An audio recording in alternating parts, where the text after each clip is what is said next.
এটা বাঘের পায়ের ছাপ, এগুলো হরিণের পায়ের ছাপ। যত গহীনে যাচ্ছি ততই কিন্তু গা ছমছম করছে। বানর দেখতে যেয়ে যদি বাঘ চলে আসে, এই যেই দেখছেন বানর এবং বানরের মা একসাথে। তো বনের ভিতরে এইভাবে হাঁটাটা খুবই ডেঞ্জারাস। আমাদের সিকিউরিটি দিয়ে নিয়ে যাচ্ছে, বাঘের হাত থেকে সে রক্ষা করবে আমাদের। সুন্দরবন ভ্রমণ 2 রাত 1 দিন, সবুজে ঘেরা নদী, জোয়ারের ছন্দ আর বনের নীরবতার মাঝে আজ আমরা এসেছি বিশ্বের বৃহত্তম ম্যানগ্রোভ বন সুন্দরবনে। আজকের 2 রাত 1 দিনের সফরে আমরা ঘুরবো আন্দারমানিক, হারবাড়িয়া আর করমজল, যেখানে নদী, গাছ আর বন্যপ্রাণী একসাথে তৈরি করেছে এক অপর সৌন্দর্য। খুলনা থেকে আমাদের যাত্রা শুরু হয় সন্ধ্যা 7টায় খুলনার জেলখানা ঘাট থেকে। যাত্রা শুরুতেই ওয়েলকাম ড্রিঙ্কস এবং স্ন্যাক্স দেওয়া হয়। এরপরেই শুরু হয় বিনোদনের আসর।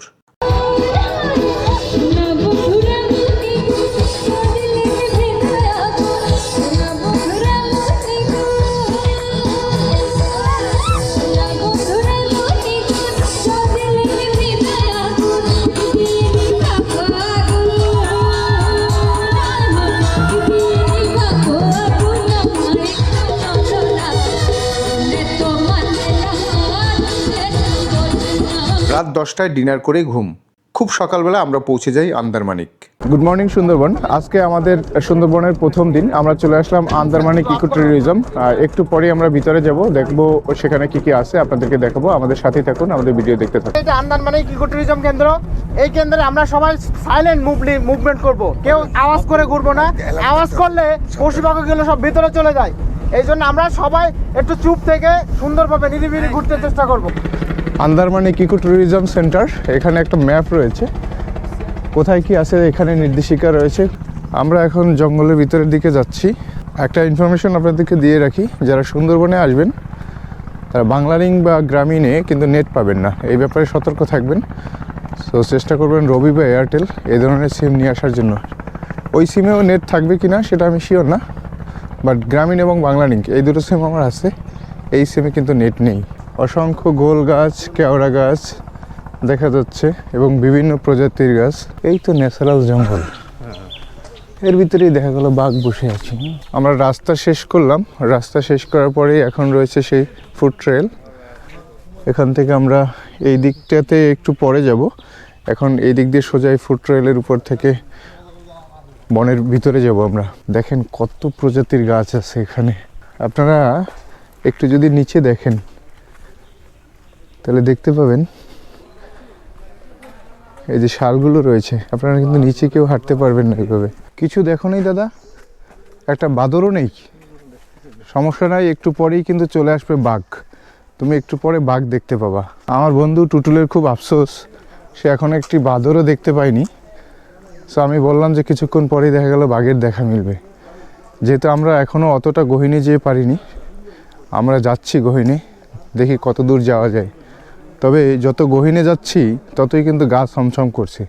একেবারে নিরিবিলি পরিবেশ, শান্ত, কোলাহল মুক্ত, হাজার হাজার গাছের সমারোহ। আমাদের ফুড ট্রেল কিন্তু এখানেই শেষ হয়ে গেল। আমরা ওই দিকটা থেকে, ওই যে দেখা যাচ্ছে ওই দিক থেকে আমরা শুরু করেছিলাম হাঁটা। জাস্ট আমরা বনের ভিতর থেকে এভাবে রাউন্ড দিয়ে চলে আসলাম। এখন আমরা সোজা হেঁটে চলে যাব। এখানে একটি ক্যানেল রয়েছে, ক্যানেলে কিন্তু পানি নেই। আর আমরা কিছু বাদর দেখতে পাইলাম ওই সামনেই গাছে। এখন আমরা সোজা এই ক্যানেলের পাশ ধরে হেঁটে চলে যাব সামনের দিকে। সামনে রয়েছে একটি ওয়াচ টাওয়ার আমরা দেখতে পাচ্ছি। দেখি আমরা একবার ওয়াচ টাওয়ারে উঠবো এবং ওখান থেকে ভিউটা কেমন দেখা যায় সেটা আপনাদেরকে দেখাবো। চলে আসলাম ওয়াচ টাওয়ারের টপে। এখন এখান থেকে দেখুন পুরো সুন্দরবনের ভিউ, আন্দারমানিকের ভিউ। আন্দারমানিক ভ্রমণ শেষ করে আমাদের পরবর্তী গন্তব্য হারবাড়িয়া। আন্দারমানিক থেকে আমরা চলে আসলাম হারবাড়িয়া। আমাদের 2 রাত 1 দিনের ট্যুরের প্রথম স্পট ছিল আন্দারমানিক, আর সেখান থেকে প্রায় 2 ঘন্টা সময় লাগলো হারবাড়িয়া আসতে। আমরা এখন একেবারেই হারবাড়িয়ার কাছাকাছি। এই যে দেখতে পাচ্ছেন এটি হলো হারবাড়িয়া। একটু পরে আমরা জাহাজ থেকে নামবো আর আপনাদেরকে দেখাবো এই হারবাড়িয়াতে কী কী আছে। আমাদের সাথেই থাকুন, সম্পূর্ণ ভিডিও দেখুন। আমরা ফাইনালি চলে আসলাম হারবাড়িয়া। হারবাড়িয়া ভ্রমণে পর্যটকদের করণীয়, এখানে কিছু নির্দেশিকা আছে। বানর থেকে নিরাপদ দূরত্ব বজায় রাখুন। আমরা এসেই কিছু বানর দেখতে পাইলাম, এই বানরগুলো আপনাদেরকে দেখাবো। এখানে প্রবেশ মূল্য 150 টাকা এবং এই 150 টাকার সাথে 15% ব্যাট আছে। আর সাথে গার্ডের জন্য আছে 500 টাকা এবং 500 টাকার 15% ব্যাট। ভাই গান না দেখালে সিকিউরিটি বুঝবো কী করে? এই যে আমাদের রানা ভাই আমাদের সিকিউরিটি দিয়ে নিয়ে যাচ্ছে, বাঘের হাত থেকে সে রক্ষা করবে আমাদের। বাঘ দেখতে পাবো কিনা তার কিন্তু নিশ্চয়তা নেই। শাপলা টাওয়ার, এখানে একটি ওয়াচ টাওয়ার রয়েছে। একটু পরে ওয়াচ টাওয়ারে উঠবো। ওয়াও ওয়াও, জাস্ট ওয়াও, শাপলা ফুটে আছে খুব চমৎকারভাবে, খুব চমৎকার দৃশ্য। এই সিজনে আপনারা হারবাড়ি অবশ্যই আসতে পারেন, দেখেন কত সুন্দর শাপলা। আর এইগুলোকে বলা হয় টাইগার ফান, তাই তো? আর এই যে উপরের দিকে যে কালো পাতা দেখা যাচ্ছে এটা হলো সুন্দরী। এটা সুন্দরী গাছ, তাই তো? যে আমাদের গাইড রানা ভাই আমাদের কিন্তু ইনস্ট্রাকশন দিচ্ছে কোন গাছের কি নাম, কোথায় কি আছে সবকিছু। সুন্দরী গাছের শ্বাসমূল। আচ্ছা, নিঃশ্বাস না, এদের টাইগার বাঘের পায়ের ছাপ ওইটা। কোনটা কোনটা ভাই? এগুলো বাঘের পায়ের ছাপ? রানীর ওই দুটি এই যে এটা বাঘের পায়ের ছাপ, এটা বাঘের পায়ের ছাপ। এগুলো হরিণের পায়ের ছাপ। এটা মূলত ভেঙে গেছে, নতুন করা হয়তো পাশে। এর পরিবর্তে নতুন একটি ওয়াচ টাওয়ার করা হয়েছে। আমরা একটু পরে আপনাদেরকে দেখাবো সেই ওয়াচ টাওয়ারের উপরে উঠে টোটাল ভিউটা। আমরা এখন ফুড ট্রেইলের উপরে উঠব, এখান থেকে হেঁটে হেঁটে গহীন জঙ্গলে চলে যাব। সো এই ফুড ট্রেইলগুলো করা হলো যেন গহীন জঙ্গলে হেঁটে হেঁটে আপনারা যেতে পারেন এবং গহীন জঙ্গলে যেয়ে পশু পাখি দেখতে পারেন, যার জন্যই মূলত এই ফুড ট্রেইল। আচ্ছা, এইটা হলো শ্বাসমূল, তাই তো? সুন্দরী গাছের? হ্যাঁ, সুন্দরী গাছের শ্বাসমূল। এটা শ্বাস নেয়, নিঃশ্বাস নেয়। মানে সুন্দরী গাছ এই শ্বাসমূলের মাধ্যমে নিঃশ্বাস নেয়, তাই তো? এই বনের 80% গাছই সুন্দরী গাছ। আর এই সুন্দরী গাছের যে শ্বাসমূল রয়েছে আপনারা দেখলেন, এই জন্যই মূলত এটি ম্যানগ্রোভ ফরেস্ট। এই শ্বাসমূলের মাধ্যমে এই গাছগুলো নিঃশ্বাস নেয়, বেঁচে থাকে। তো এই শ্বাসমূলগুলো যদি ঢেকে দেওয়া হয় তাহলে কিন্তু এই গাছগুলো মারা যাবে। আমরা আন্দারমানিক গিয়েছিলাম, আন্দারমানিকের ফুড ট্রেইলের চেয়ে এই ফুড ট্রেইলটি বেশ বড়, এবং এইখানে যখন এই ফুড ট্রেইলটি করা হয় তখন কিন্তু 4বার বাঘ উঠছিল এই ফুড ট্রেইলের উপরে। যারা এইটা মেক করছিল তারা মূলত দেখছে, এবং এই ইনফরমেশনটা পেয়েছি আমরা ফরেস্ট ডিপার্টমেন্ট থেকে, যে আমাদের সিকিউরিটি হিসেবে এসেছে, সে আমাকে এই ইনফরমেশনটা দিল। ফুড ট্রেইলের প্রায় শেষ পর্যায়ে আমরা চলে আসলাম। এই যে এটা হলো বাহির হওয়ার জায়গা, আর এই সেই ফুল যেখান থেকে আমাদের শুরু হয়েছিল। আর বাঘ কিন্তু মাঝে মাঝে এখানে মিঠে পানি খাওয়ার জন্য আসে, যেহেতু চারিদিকে লবণাক্ত পানি, যার জন্য আমরা এই কাছাকাছি কিন্তু অনেকগুলো বাঘের পায়ের ছাপ দেখতে পেলাম। এই জায়গাটাতে আসলাম শুধুমাত্র এই টোটাল পুকুরের ভিউটা আপনাদেরকে একবার দেখাবো বলে। এখান থেকে যদি আমি শুরু করি, দেখেন কি সুন্দর ফুল ফুটে আছে, শাপলা ফুল। আমি চেষ্টা করছি একটু জঙ্গলের ভিতরে যাওয়ার জন্য, যদিও এটা দুঃসাহস, আসলে যাওয়া উচিত না। তারপরে আপনাদেরকে একটু দেখানোর চেষ্টা করছি এখান থেকে ভিতরে যে। এখানে বানর দেখা যাচ্ছে, এখানেও একটি বানর রয়েছে, এই যে দেখেন, বানর এবং বানরের মা একসাথে। সো বনের ভিতরে এইভাবে হাঁটাটা খুবই ডেঞ্জারাস। আমি এখান থেকে বের হয়ে যাচ্ছি। আমরা যাচ্ছি ওয়াচ টাওয়ারের উপরে। আপনাদের ওয়াচ টাওয়ার থেকে যতটুকু পারি দেখানোর চেষ্টা করবো এই হারবাড়িয়াকে।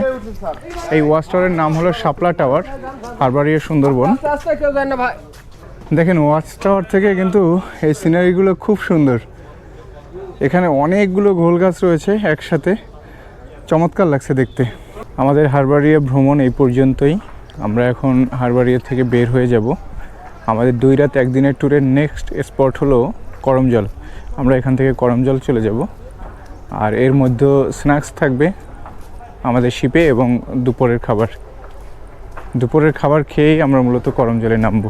আমাদের হারবাড়িয়া ভ্রমণের এখানেই সমাপ্তি। আশা করি ভিডিওটি আপনাদের ভালো লাগবে। আমরা চেষ্টা করেছি যতদূর পারা যায় আপনাদের দেখানোর।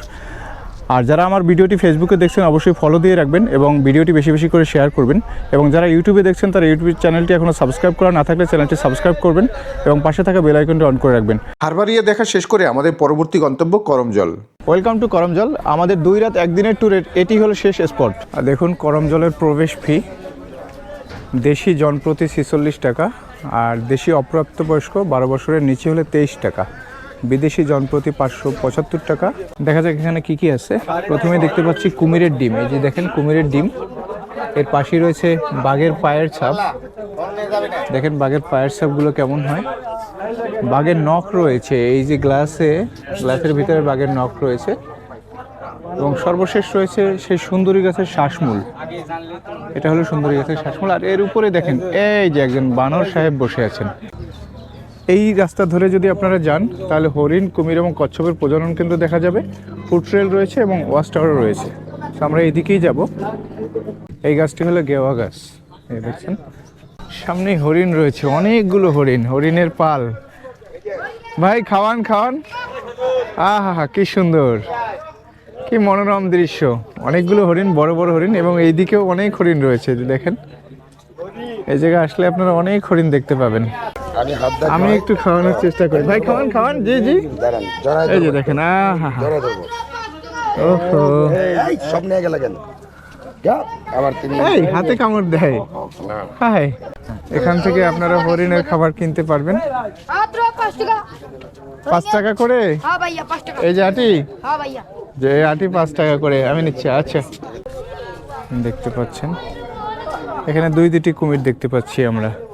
তার মানে একটি মনে হয় মেয়ে কুমির আর একটা ছেলে কুমির, এরকম, যেহেতু প্রজনন কেন্দ্র, সে একটি মেয়ে কুমির, একটি ছেলে কুমির, আর বাচ্চা হলে এই দিকে রাখা হয়। এই যে কুমিরের বাচ্চা আপনারা দেখতে পাচ্ছেন, অসংখ্য কুমিরের বাচ্চা, এখানে অনেকগুলো বাচ্চা। এক পাশে হরিণ আর এক পাশে কুমির প্রজনন কেন্দ্র। কুমির হইতে সাবধান, বিয়ার অফ ক্রোকোডাইল। কি, ও মাই গুডনেস, এ কি খোলামেলা থাকে? এই পুকুরেই থাকে, তাই তো? এই যে দেখেন কত বড় একটা কুমির, খুব রিল্যাক্সে সে শুয়ে আছে। এটা অবশ্যই একটা ছেলে কুমির। আপনারা যদি এখান থেকে এই ফুড ট্রেলে না উঠে যদি সাইডে থেকে বনে ঢুকে যান, এবং ঢুকে যায় ওইরকম একটা বানর আপনারা সামনে দেখতে পান এইভাবে, এবং সেই বানর দেখতে যেয়ে যদি বাঘ চলে আসে, এই যেই দেখছেন, এবং হ্যালো ওই আমি যাচ্ছি, এবং এটা করতে করতে যদি বাঘ চলে আসে, এজন্য কিন্তু কর্তৃপক্ষ দায়ী নয়। আমি সামনের থেকেই ফুড ট্রায়ালে উঠবো আবার, কারণ যে কোনো সময় যে কোনো দুর্ঘটনা ঘটতে পারে, এই ধরনের রিস্ক নেবেন না। আমি এর আগে আরও 15-16 বছর আগে একবার এসেছি আমার বন্ধুদের সাথে। তখন আমরা অনেক জঙ্গলের ভিতরে গেছিলাম, কারণ আমরা অনেকজন ছিলাম একসাথে। সেই সময় ভয়ও ছিল না, আর অতটা আমাদের ভয়ও লাগেনি। একটা ব্যাপার কিন্তু আমার নজর কাড়লো, সেটা হলো দেখেন এখানে অনেকে খাবার খেয়ে আমরা বর্জ্য ফেলে দিচ্ছি। ওই যে এখানে একটা বোতল রয়েছে, এখানে অনেক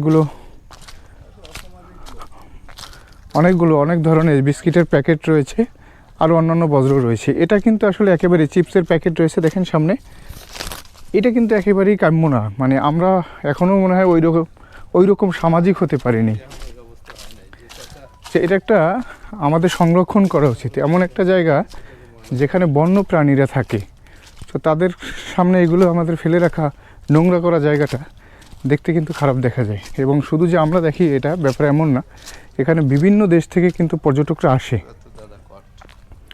তো সেই অনুযায়ী আমাদের নীতি নৈতিকতা তাদের সামনে এইভাবে কিন্তু ফুটে উঠতেছে। বাট ওটা কিন্তু হিউজ ডিস্টেন্স, এটা কনফার্ম স্লিপ করবে। Yes, thank you. সুন্দরবনটাই বুঝি ঘোরার জায়গা, কিন্তু সুন্দরবনে যেমন ওয়াইল্ড লাইফ, যেমন পৃথিবীর বৃহত্তম আপনার যে ম্যানগ্রোভ ফরেস্ট 1 নম্বর, এটা দেখা যায়। এবং এর পাশাপাশি আপনার গিয়ে সুন্দরবনে দেখতে পাবেন কুয়াকাটার ফ্লেভারটা পাওয়া যায় সুন্দরবনে।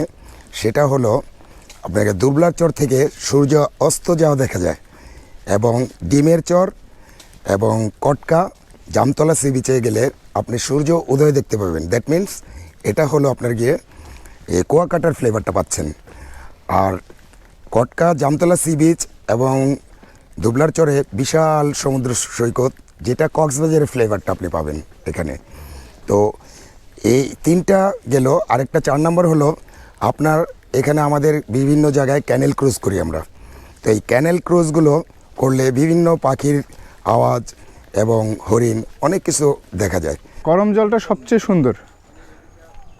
সো যারা একদিনে সুন্দরবন ভ্রমণ করতে চান, ঢাকা থেকে যারা আসবেন তারা খুলনা ডাইরেক্ট চলে আসতে পারেন, আর কাটাখালী নেমে ওখান থেকে আপনারা মংলা চলে আসবেন, এবং মংলার থেকে ট্রলার নিয়ে চলে আসতে পারেন এই করম জলে। একদিনে সুন্দর করে আপনাদের করম জল ভ্রমণ হয়ে যাবে এবং বেশ উপভোগ করতে পারবেন। আর যারা যশোর বা ওই দিক থেকে আসবেন তারা খুলনা চলে আসবেন, এবং খুলনার থেকে মংলার বাস পাওয়া যায়, মংলা পর্যন্ত এসে ওখান থেকে ট্রলার নিয়ে করম জল চলে আসবেন। এই করম জলটা কিন্তু আসলে চমৎকার, আর সুন্দরবনের সব ফ্লেভারই এখানে আছে আর কি। অন্যান্য জায়গাতেও যেগুলো দেখতে পাবেন এখানেও সেগুলো দেখতে পাবেন। এখানে সি বিচটা নেই, বাকি সব কিছুই কিন্তু সুন্দরবনের ভিতরে যেগুলো থাকে সবই আছে। আপনার বানর দেখতে পাচ্ছেন, কুমির দেখতে পাচ্ছেন, সব কিছুই দেখতে পাবেন এখানে। সুন্দরবন মানেই প্রকৃতির নীরব কবিতা। আন্দারমানিকের নদী, হারবাড়িয়ার বন আর করমজলের বন্যপ্রাণী সব মিলে এই ভ্রমণটা হয়ে থাকবে জীবনের অন্যতম মুগ্ধকর অধ্যায়। এখনও যদি সুন্দরবন না গিয়ে থাকেন তাহলে একবার ঘুরে আসতে পারেন, প্রকৃতির সবচেয়ে কাছাকাছি যাওয়ার অনুভূতি পাবেন। সন্ধ্যা পর্যন্ত করমজল ভ্রমণ করে আমরা ফিরে আসি আমাদের শিপে।